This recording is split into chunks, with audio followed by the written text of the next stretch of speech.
C'è la persona in acqua, papà.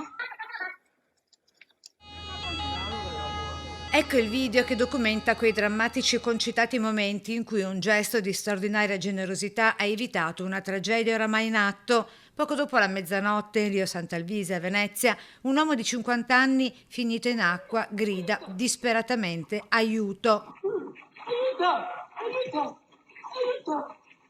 Le sue urla richiamano immediatamente Stefano e Sara Bonassi, padre e figlia. Abitano proprio di fronte a quell'uomo che sta annegando davanti ai loro occhi. Noi siamo usciti e tempestivamente ci siamo messi pronti a montare sopra l'imbarcazione e quindi abbiamo cercato di soccorrere l'uomo tirandolo su con l'aiuto anche di una terza persona. Stefano corre e lì a sporgersi dalla barca per salvare quello sconosciuto e come lui non sa nemmeno nuotare. Mi è venuto proprio l'istinto di andare proprio a pigliare su la persona, proprio praticamente era già morta.